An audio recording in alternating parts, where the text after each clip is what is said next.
मेरठ में कांग्रेस पदयात्रा पर रोक, पुलिस घेराबंदी के बीच घंटों चला विरोध। मेरठ में कांग्रेस की प्रस्तावित किसान नौजवान बचाओ पदयात्रा बुधवार को तय समय पर शुरू नहीं हो सकी। पदयात्रा के उद्गम स्थल पर भारी पुलिस बल तैनात रहा और चारों ओर बैरिकेडिंग कर कार्यकर्ताओं को आगे बढ़ने से रोक दिया गया।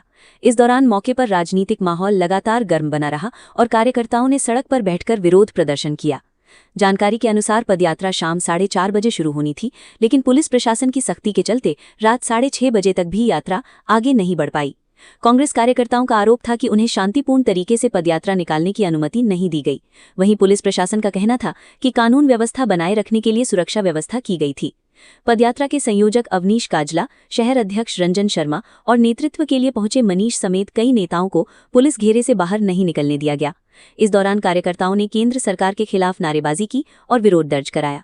स्थिति उस समय और तनावपूर्ण हो गई जब शहर अध्यक्ष रंजन शर्मा कुछ समर्थकों के साथ बैरिकेडिंग पार कर बेगम पुल की ओर बढ़े। हालांकि पुलिस बल की मौजूदगी के बीच वे बेगम पुल चौराहे से वापस लौट आए और धरने में शामिल हो गए।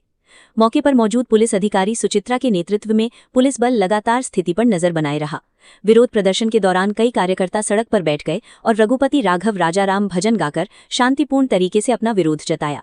धरना स्थल पर देर शाम तक बड़ी संख्या में कार्यकर्ता मौजूद रहे। इस दौरान कुछ वरिष्ठ कांग्रेसी नेता प्रदर्शन स्थल से वापस जाते भी दिखाई दिए, जबकि कई कार्यकर्ता पदयात्रा शुरू कराने की मांग पर अड़े रहे। राजनीतिक जानकारों का मानना है कि किसान और नौजवानों से जुड़े मुद्दों को लेकर निकाली जाने वाली इस पदयात्रा को लेकर प्रशासन और कांग्रेस के बीच पहले से ही तनाव की स्थिति बनी हुई थी। बुधवार को हुई पुलिस घेराबंदी के बाद ये मामला शहर की राजनीति में चर्चा का विषय बन गया। पुलिस प्रशासन ने कहा कि क्षेत्र में शांति और व्यवस्था बनाए रखना प्राथमिकता है। वहीं कांग्रेस नेताओं ने कहा कि लोकतांत्रिक तरीके से अपनी बात रखने का अधिकार सभी को मिलना चाहिए। प्रशासन ने लोगों से शांति बनाए रखने और किसी भी अफवाह पर ध्यान न देने की अपील की है। देखिए, हम गांधीवादी लोग हैं, लेकिन आज की जो वर्तमान सरकार है, जो वर्तमान प्रशासन है, उन्हें ये समझना चाहिए हम गांधीवादी लोग हैं। लेकिन ऐसा नहीं है कि हम गांधीवादी तब चलते चलते यही समय काट लेंगे। हम गांधीवादी हैं तो हम सुभाष चंद्र बोस के भी अनुयायी हैं, भगत सिंह के भी और चंद्रशेखर आजाद के भी अनुयायी हैं। अगर ये प्रशासन ये सोचता हो कि ये कुछ चंद पुलिस वाले लगा के ये हमें रोक लेंगे, मैं ये कह रहा हूँ पूरी बटालियन मेरठ के कैंट की यहाँ लगा लें। अगर हमने ठान लिया यात्रा मंडी तक जाएगी तो जाएगी। ये तो इनकी शर्म है, इनकी शर्म है, इनका सम्मान है। हमारी बहन है सीओ, हमने उन्हें कहा कि आप इस तरीके से ना करें, इस शांतिपूर्ण तरीके से इस यात्रा को चलने दें। इतना हिटलर शाही रवैया प्रशासन को नहीं दिखाना चाहिए, नहीं दिखाना चाहिए। मैं आपको यकीन दिलाना चाहता हूँ, मैं सिर्फ कह नहीं रहा हूँ, हमारे राष्ट्रीय प्रभारी कहें तो ये यात्रा मंडी से पहले जो है रुकने का दम नहीं लेगी। ये कितनी ताकत, कितने घोड़े लगा लें, खुद योगी भी आके यहाँ खड़ा हो जाए तो इस बात की गारंटी दे रहा हूँ, ये रुक नहीं पाएगी। कांग्रेस पद यात्रा को स्टार्ट ही नहीं दिया गया है, इसको लेके आपके कार्यकर्ताओं का मनोबल क्या रहेगा? क्या समझा नहीं, दोबारा बोले। मनोबल पूरा है, मनोबल पे क्या असर पड़ेगा? क्यों, क्या मनोबल असर है? अरे हम तो यहाँ खड़े हैं, हम तो यहाँ खड़े हैं। ये प्रशासन बताए कब तक रह सकता है? हम तो यहाँ टेंट गाड़ देंगे।